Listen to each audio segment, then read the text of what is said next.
সুপ্রিয় দর্শক, আসসালামু আলাইকুম।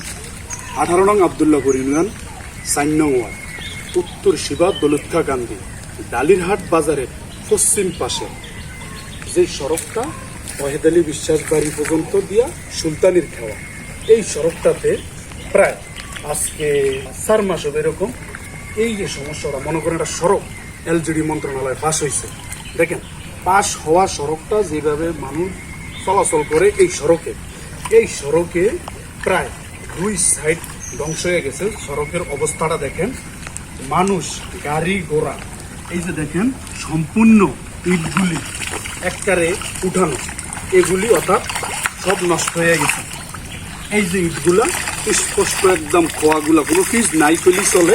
এই যে দেখেন, আমি দেখাইতেছি আপনাদেরকে, এই ইটগুলা টোটাল অর্থাৎ এই রোডটা এলজিডি মন্ত্রণালয় পড়ে গেছে, কিন্তু এদিকে কিন্তু রোডের অবস্থা বেহাল। পানি প্রতিনিয়ত রাস্তা গড়িয়ে পানি এই পাশে পড়তেছে।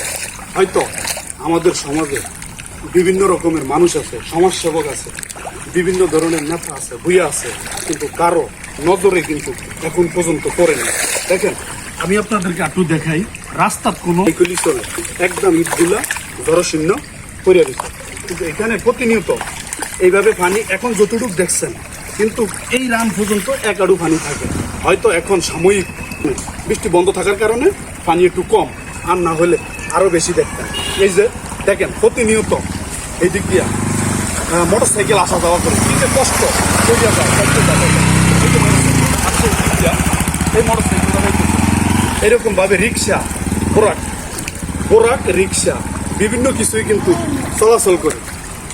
চলাচল করলে এই রোডটার অবস্থা নাই। কেন আমাদের দেশে এই যে মনে করেন বাড়িটা, পুরা বাড়ি, অর্থাৎ ইন্ডিয়া 3 থেকে 4 হাজার মানুষ এই ওয়ার্ডে পুরাটাই কিন্তু পানিতে জরশীর্ণ। আর এই দিক দিয়ে স্কুল, কলেজ, ছাত্রছাত্রী, মেয়েরা এটা চলতে পারতেছে না, এবং গর্ভবতী মায়েরা রাস্তা দিয়ে বাজারে যাতায়াত, ডাক্তারি চিকিৎসা কিছু করতে পারে না।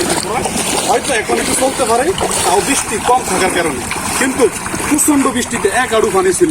আমি গুন্ডার নিজে হাঁটাইয়ে নিয়ে গেছি এক সময়।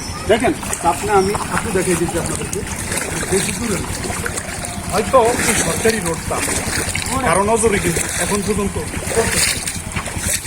এদিকে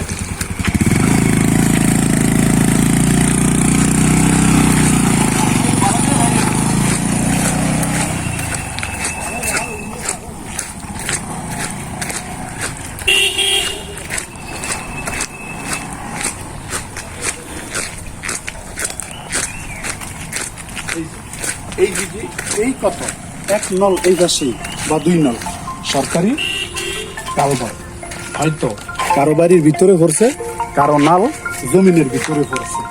এখন আমরা জানি না, আমরা কারো দোষ ত্রুটি খুঁজতে আসিনি, সব বন্ধ। আমরা সরকারি রোড ম্যাপে যেখানে পড়ছে সেখানে আমরা দাঁড়িয়েছি।